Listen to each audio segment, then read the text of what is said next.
I just obviously just looking right now at the Attorney General to be able to just look at the camera and lie and essentially the hypocrisy that was coming out of her mouth in that moment should be stunning to every single American. I mean, the weaponization of government is exactly what Donald Trump is doing. He is on his revenge tour. He's going after folks he perceives as enemies or folks that have actually stood up to him. And it's a very dangerous moment in this country. Señores, la locura republicana está alcanzando niveles absurdos. Tenemos tanto senadores como congresistas republicanos perdiendo la cabeza en público por culpa de las decisiones de Donald Trump. Arranquemos con el veterano senador de Iowa, Chuck Grassley, que amaneció publicando un formulario extraño en redes sociales, hablando de que los agricultores están furiosos porque Argentina le está vendiendo soya a China. Y todo esto luego de que Trump regaló un mega rescate financiero a Argentina con dinero de los contribuyentes. ¿Cuál fue el resultado? 0 granos de soya estadounidense vendidos a China. Nada. Y mientras tanto, pues China sigue castigando a Estados Unidos con un arancel del 20%. Para que entiendan de lo que hablo, escuchen esto. USDA crop report shows about 89% of Iowa's soybean crops have colored. 62% have started to drop leaves. But some farmers are worried about who they will sell to. Right now, their biggest buyer, China, is buying soybeans from Argentina and Brazil. For farmers like Warren Bachman, who's been growing soybeans for 64 years, this could be catastrophic. Iowa's farmers face having to sell this year's crop at a loss. Bachman is pinning this soybean crisis on President Trump, even though he voted for him. The way things are, there won't be a farmer left in 5 years if things don't change because our expenses are so high and the crop is worth less than it was 30 years ago. Aquí la pregunta que muchos se hacen es ¿dónde están los mercados para los agricultores? ¿Por qué no pueden vender sus productos? ¿Qué opinará, por ejemplo, Chuck Grassley del rescate millonario del régimen de Trump a Argentina? Además de pedir limosna corporativa, ¿hizo algo por los agricultores? Pues bueno, mientras eso sucede, los republicanos MAGA observan cómo el desastre económico que ellos mismos dejaron que Trump cree arrastra directamente al gobierno a un cierre. 1 de octubre, amigos, va a ser el día clave. ¿Qué es lo que hace Mike Johnson? Cancela las sesiones de trabajo justo 2 días antes de la fecha límite. Y todo esto, obviamente, siguiendo las órdenes de Trump, el cual recordemos que hace unos días, en vivo, dijo que ni se les ocurra hablar o negociar con los demócratas, ni siquiera saludar. Recordemos eso. How does President Trump deal with the government? Well, we have to get Republican votes. That's all. If we do, we have the majority, so we have to get. But don't you have to get 60, don't you? No, we're going to do a probably continuing resolution, or we're going to do something. So we're going to do something that. Here's the problem: the Democrats they're sick. There's something wrong with them. Schumer is, at the end of the rope. He's going to be defeated in the next election. If you gave them every dream right now, every dream that they've, they want to give away money to this and that, destroy the country. If you gave them every dream, they would not vote for it. That's how bad. I told them, don't even bother dealing with them. We will get it through because the Republicans are sticking together for the first time in a long time. O sea, Donald Trump les prohíbe dialogar cuando se supone que necesitan votos demócratas para pasar un presupuesto. O sea, hablamos de un suicidio político. Y mientras el país se tambalea, los republicanos MAGA le tiran carne roja a su base, porque prometen procesar a los enemigos políticos de Trump, aunque no exista evidencia. Esto es algo que algunos demócratas han denunciado, tal y como lo hizo el congresista Robert García. I just looking right now at the Attorney General to be able to just look at the camera and lie and essentially the hypocrisy that was coming out of her mouth in that moment should be stunning to every single American. I mean, the weaponization of government is exactly what Donald Trump is doing. He is on his revenge tour. He's going after folks he perceives as enemies or folks that have actually stood up to him. And it's a very dangerous moment in this country at this moment, knowing that Donald Trump will do whatever he can with all the power he has to go after those that he feels has wronged him. And James Comey is just the beginning. I think that Pam Bondi is right. I'm very concerned about how he's going to go after Attorney General James, for example, in New York, or Senator Schiff here in California, or other folks within the FBI and other of our other agencies in our government that are doing work to actually try to stop Donald Trump and his lies and his abuse of power. And so this is pure government corruption. Donald Trump is the most corrupt person to ever be president of the United States, and he's using the DOJ in a way that no president ever has in the past. And so I think as a country, we've got to brace ourselves. We've got to call out the lies. We've got to push back aggressively and really be fearless in this moment, because he is going to come after all of us, and we've got to be prepared for that. Incluso recordemos que un fiscal republicano en Virginia dijo que no había absolutamente nada que procesar. Pero eso no importa, porque Trump lo obligó a renunciar y nombró a su abogada personal, Lindsay Halligan, como la nueva fiscal de Estados Unidos en ese distrito. Porque claro, sí, ella sí es leal ciegamente, ¿no? Y bueno, ¿qué vimos en Fox todo ese día? A congresistas magas como Greg Steube exigiendo juicios contra Letitia James, contra James Comey, el exdirector del FBI, del primer mandato de Trump. Pues bueno, veamos ese momento. Can you tell us about this as a member of the weaponization of the federal government select subcommittee? Well, it's about time. Americans have waited for this for a long time. We saw the Russia collusion hoax, the complete compromise of the deep state. That was all under Comey's leadership. I believe because of all of those things that we now know, they used the intelligence apparatus of our federal government to perpetrate a fraud upon the American people, that the Trump campaign was colluding and conspiring with Russia. In my opinion, he should be charged with treason. But obviously the DOJ doesn't want to go that far. They found something that they can charge him with. He obviously lied to Congress because he knew either he's lying or McCabe is lying. And obviously they have evidence from either communications or something that it's a basis of this grand jury indictment. It is a long time coming where the American people want to see justice of all of the brokenness of our federal government over the last decade. Pero no se engañen, amigos. Este show no es nuevo. Lo que la gente realmente quiere es algo simple. Precios más bajos. Poder pagar una casa. Dejar de ver cómo los impuestos se van a rescates de otros países, mientras Trump destruye Estados Unidos. Convierte el jardín de la Casa Blanca en un club privado de 90,000 pies cuadrados. Y encima sigue acumulando miles de millones de dólares para su bolsillo personal. Y ojo con algo bastante escalofriante que sucedió hace unos días. El día de ayer justamente sucedió esto, que Pete Hegseth, el ahora secretario de guerra de Trump, convocó a todos los generales y almirantes de Estados Unidos a una reunión en Virginia.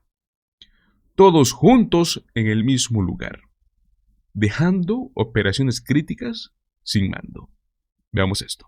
Mysterious order coming from the U.S. Defense Secretary Pete Hegseth. He has summoned hundreds of top U.S. generals and admirals to a meeting in Quantico, Virginia on Tuesday. The senior military officers will be coming from around the world, but no one seems to know why.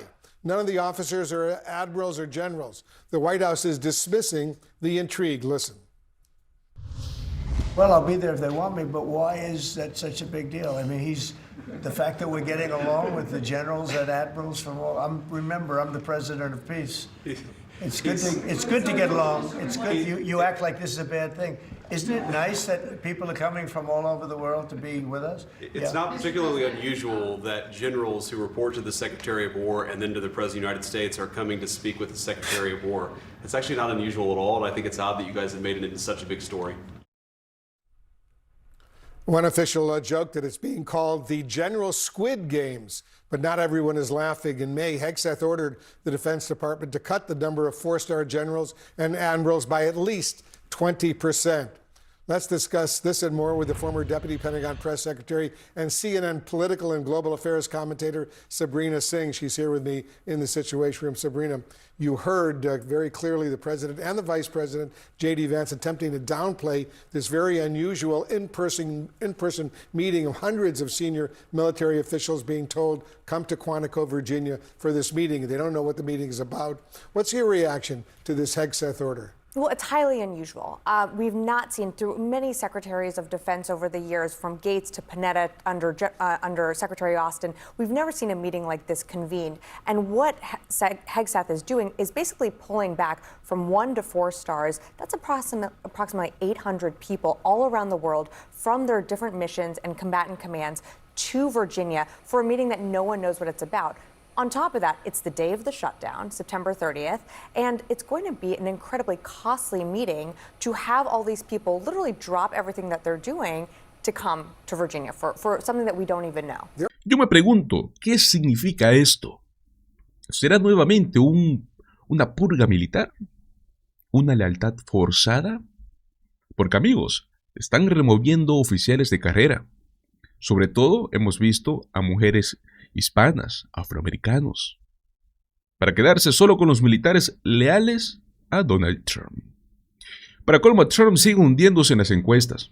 Hemos visto que su aprobación, por lo menos en lo que es Quinnipiac, apenas 38%. Economía, señores, 39%. Incluso en el tema de inmigración, que era su tema estrella en su campaña, 41%. Claro, sin embargo, las corporaciones y sus aliados en el Congreso, ¿no?, actúan como si tuviera el 80% de popularidad. Una desconexión total de la realidad. Donald Trump y su banda no gobiernan por ideas, ni por filosofía política. Gobiernan por una sola cosa, el ego. Y claro, los caprichos del trumpismo. Todo lo demás es ruido. Ahora bien, señores, Hakeem Jeffries, líder de la minoría en la Cámara de Representantes, ha denunciado que los pequeños pueblos estadounidenses están bajo ataque por parte de esta administración mientras se acerca este famoso día del cierre de gobierno. Al parecer, Donald Trump no solo juega con la política como si fuera un show, ahora directamente está atacando al corazón de la democracia. Mientras vemos a la gente que lucha por pagar sus medicinas, mantener a flote sus comunidades, bueno, pues Trump sale con sus amenazas de cerrar el gobierno. Y vemos cómo utiliza el Departamento de Justicia como un arma personal contra sus enemigos. Esto ya nos lo demostró con James Comey. Hakeem Jeffries nos dejó claro que Trump está poniendo en riesgo a millones de estadounidenses, desde las ciudades más grandes hasta los pueblos más pequeños. Y todo esto por un capricho político, por su obsesión con el poder. Escuchemos lo que dice. Donald Trump and Republicans at the Department of Justice who are behaving like corrupt political hacks have launched this malicious prosecution against the former FBI director as part of an ongoing revenge tour. Instead of President Trump being focused on actually funding the government, protecting the health care of the American people, and lowering costs, he is engaging in this unhinged behavior and directing the Department of Justice, which continues to corruptly embarrass itself to prosecute perceived political adversaries. The whole thing is shameful. Can I ask you, on the heels of what my colleague Yamisha was reporting there at the White House, you had in 2024, December, you had the DOJ and the Inspector General report say no undercover FBI employees were at protests or at the Capitol on January 6th. Where is Donald Trump getting his information? The fact that he just posts on Truth Social. It was just revealed the FBI had secretly placed against all rules, regulations, protocol standards 274 FBI agents into the crowd prior to, during the January 6th hoax. Where's that coming from? Donald Trump is lying to the American people about the events of January 6th. He can't justify the fact that he helped to incite a mob of violent individuals who attacked the Capitol as part of an effort to try to reverse and undermine the results of the 2020 presidential election. And then on top of that, we know that the president, during his first day in office, pardoned hundreds of violent felons who brutally beat police officers and then released those violent felons back into communities all across the country, several of whom have been rearrested for doing harm to our communities. And so what we're seeing right now, Republicans are just peddling, led by Donald Trump and backed by all of the Republicans in the House and in the Senate, this baseless conspiracy theory as part of this unhinged effort to assault continuously the American way of life, instead of actually being focused on doing the business of the people. It's one of the reasons why we're on the verge of Republicans shutting the government down, because they continue to be focused on the wrong thing and unleash chaos on the American people. And we're going to get to that in just one moment because I know it's weighing heavily on you. But one more question about Friday, when Democrats on the House Oversight Committee released that trove of new Jeffrey Epstein documents. They include schedules mentioning figures like Elon Musk, Peter Thiel, Steve Bannon. And it comes after Adelita Grijalva's victory in that Arizona special election gave backers of the discharge petition that deciding 218th vote to compel the DOJ release the complete files. What is your response to these new documents? Do you expect the House to pass the discharge petition soon? Yes, Representative-elect Grijalva should be sworn in this Tuesday, we believe, which will be a pro forma session of the House of Representatives. It's been done before by Republicans. There's no dispute as it relates to her election, and she should be able to serve in the House next week. And the only reason that may not happen is because Republicans are concerned with the fact that she would be the 218th vote to compel the Trump administration to release the Epstein files. We just want to provide the American people with the truth, the whole truth, and nothing but the truth, and respect the wishes of the victims to make sure that there's full and complete and total accountability. Okay, let's go to the shutdown battle now, sir, because the Trump administration has threatened to fire, not temporarily furlough, tens of thousands of federal employees if the government shuts down. They're going to try to blame it on Democrats.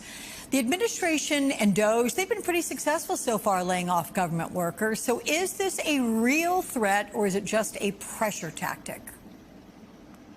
Seems to me that it's an effort to try to intimidate Democrats, and we are not going to be intimidated away from our position, which is clear. We'll sit down with anyone, anytime, any place in order to try to find a bipartisan path forward to fund the government, but we will not support a partisan Republican spending bill that continues to gut the health care of the American people. We're going to stand up for Medicaid, stand up for Medicare, stand up for the Affordable Care Act, stand up for our hospitals, our nursing homes, and our community-based health clinics, all of which have been under assault, and stand up for the fact that if Congress doesn't act with respect to the Affordable Care Act tax credits in a matter of weeks, tens of millions of Americans are going to experience dramatically increased premiums, co-pays, and deductibles.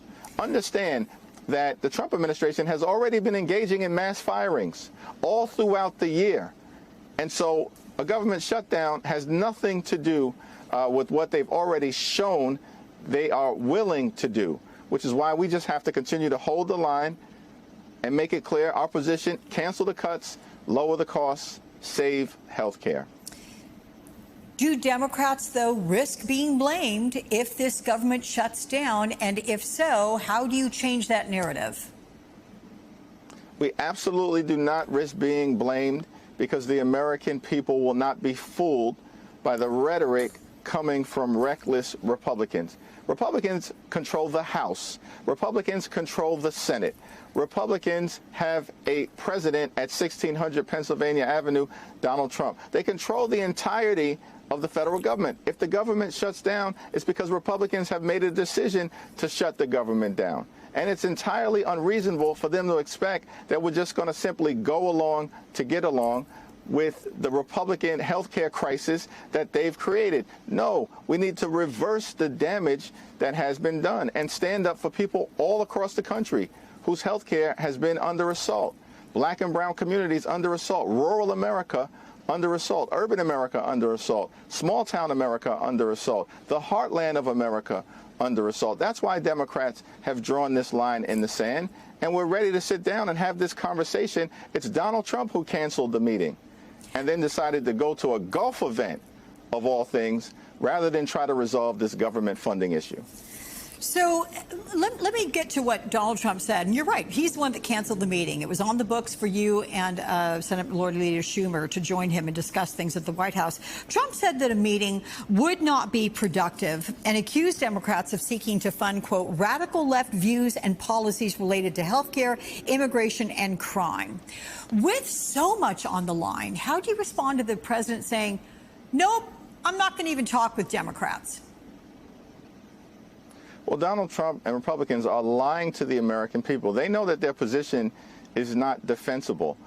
We have repeatedly made clear we'll find a bipartisan path forward, but it's got to be related to funding the government in a manner that actually meets the needs of the American people in terms of their health, their safety, and their economic well-being. Donald Trump knows, or at least I think he knows, that current federal law prohibits using taxpayer dollars for undocumented immigrants in connection with their health care. And no one is trying to change or reverse that law. What we are doing is fighting to protect the health care of everyday Americans in the midst of this Republican-caused crisis that is devastating hospitals and nursing homes and community-based health clinics, largest cut to Medicaid in American history, and the fact that America is already too expensive and costs aren't going down under the Trump presidency, they're going up. And healthcare premiums are about to skyrocket and perhaps drive some people to medical bankruptcy. That should never happen in the United States of America. So this is the banner that Democrats have chosen to carry here, but the New York Times writers are among those saying that healthcare may be the wrong issue to hinge this fight on, saying tariffs, for example, present a clearer case for Trump's authoritarian actions. Why is healthcare the right issue for Democrats to show voters they are standing up to Trump? Well, we're fighting on all of the things that matter, and certainly it is the case that the Trump tariffs are causing the cost of living for the American people to dramatically increase, in many instances facing thousands of dollars in additional costs. And in fact, the Trump administration just announced the imposition of tariffs on October 1st on prescription drugs, which is going to increase the price of life-saving medicine that people need to survive and to thrive. Now, it is in fact the case that we are about to enter into a period of time, in a matter of days, where notices will go out to people all across the country about what's going to happen with their health insurance and the fact that they're going to experience dramatically increased premiums, copays, and deductibles. So this is something that has to be dealt with urgently and at this moment. At the same time, we recognize the fight is around all of the things to protect the American way of life, and that's the fight we will continue to bring. There is at least one Democrat, that being Pennsylvania Senator John Fetterman, who says Democrats should avoid a shutdown because if it happens, it might empower the current administration to, quote, remake government in all kinds of ways. Do you have the same fears? I'm not sure what I'm missing here. The Trump administration, in the absence of a government shutdown, has been dramatically remaking government since January 20th in ways that are harmful to the American people. And now they're asking us to participate in it by signing off on their partisan Republican spending bill that continues to gut the health care of the American people. And we're not down with that. No way, no how. Okay. Let me ask you, as I pivot quickly to ICE and that incident this week where an agent threw a woman to the floor at an immigration courthouse here in Manhattan. The agent has been, quote, relieved of his duties. The Trump administration has not said whether the agent was suspended or fired. But what is your reaction to this? Do you agree with other Democratic lawmakers who say that officer should be criminally charged? The officer needs to be held accountable to the full extent of the law. I'm not as intimately familiar with the details, and so upon reviewing it, I'll have more to say. But what we do know is that we've seen this administration unleash unprecedented extremism on law-abiding immigrant communities all across the country in a manner that the American people are rejecting and that is inconsistent with our values. both as a nation anchored in the rule of law and a nation of immigrants. Tal y como lo dice sin rodeos, Donald Trump está dejando a las comunidades estadounidenses bajo ataque. Y señores, no es una exageración. Pensemos en lo que significa, por un segundo, un cierre de gobierno. Hospitales sin recursos. Medicinas más caras. Trabajadores federales despedidos. Y familias que dependen de servicios básicos, completamente desprotegidas. Lo más interesante aquí, ¿no? Lo más absurdo, diría yo, es que no quiere negociar ni sentarse a dialogar. Claro, prefiere cancelar reuniones y escaparse a jugar golf, mientras el país entero se acerca al abismo. Y cuando se le pide responsabilidad, ¿qué hace? Acusa a los demócratas, que quieren financiar políticas radicales. Una mentira descarada. Porque amigos, la realidad es que lo que está en juego es la salud, es el bienestar de millones de personas. Y ojo que aquí hay algo muy importante. Sé que algunos dirán que esto es simplemente un juego político entre partidos, que tanto demócratas como republicanos tienen parte de culpa. Pero no, señores, porque este es el contexto. Los republicanos controlan la Cámara, controlan el Senado, controlan la presidencia. Si el gobierno se apaga, la responsabilidad recae directamente en Trump y en su partido. Ellos decidieron poner la ideología por encima del bienestar del pueblo. Además, esto de que Trump está haciendo con el Departamento de Justicia, ¿no?, como una arma personal, es otro nivel de abuso de poder. En lugar de enfocarse en gobernar, Trump utiliza el Departamento de Justicia para perseguir a quienes considera enemigos de hace años. Eso es lo que hacen los autoritarios, no los presidentes en una democracia.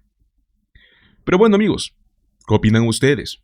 ¿Creen que los republicanos pagarán un costo político por todo este caos que están desatando? ¿Será que Trump va a lograr manipular la narrativa para culpar a otros? Pues bueno, los leo en los comentarios. Muchísimas gracias por acompañarme en este video. Recuerden, como siempre, déjame tu like, comparte el contenido y suscríbete a nuestro canal. Nos vemos en el próximo video. Hasta luego.